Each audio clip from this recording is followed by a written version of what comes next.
Hey everybody, it's Christy Birchville. Today we are looking at Joshua chapter 6.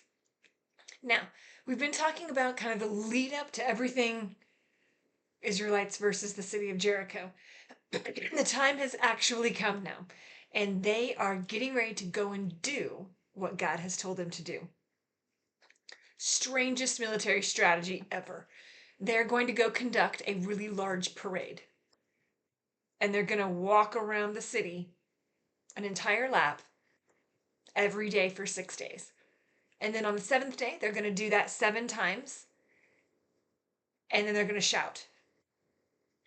And God's going to take care of everything else.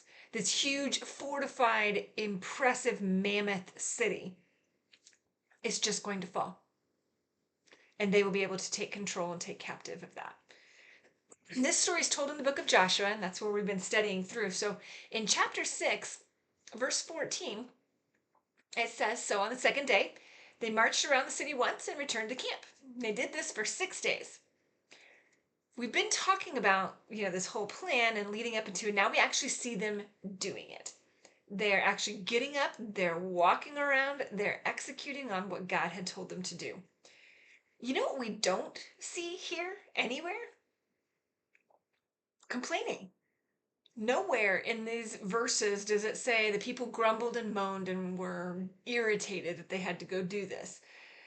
Nowhere does it talk about how crazy of a plan they thought this was, or how ludicrous it would be to be led by Joshua doing all. Nowhere. It doesn't say that anywhere. So it made me think, and what I'm going to challenge you with today is, if you have had God share with you the plan, and if somebody was writing a book about your life and your spiritual journey, when you get the plan that God has for you, would it have recorded any complaining?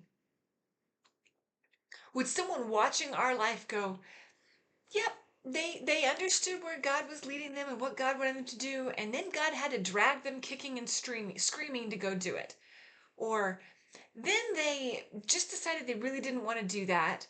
Or they called 15 friends and complained to them about how they can't believe that this is the path we're on. What would be said?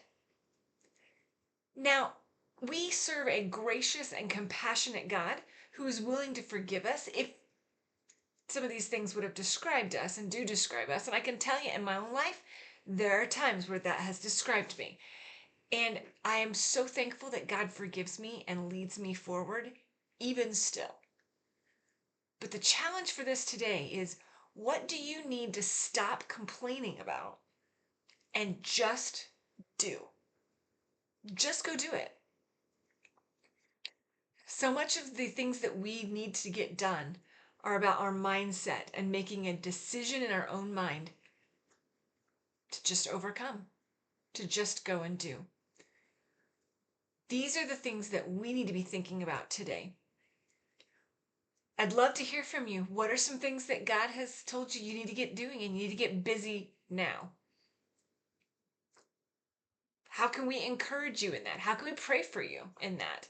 I'd love to see you be successful in doing the things that God has given you to do, because as crazy and odd as this plan sounded, the Israelites were completely and 100% successful, and we will see that in the coming verses. Now, if you've missed any of the previous through the book of Joshua, you can always click on the link below in the description. It'll take you to the playlist, and you can listen back through the entire series so far. And then make sure you subscribe so that way we can keep up. These will drop every morning as we continue to work through this incredible book. Thanks so much, and enjoy a wonderful and blessed day.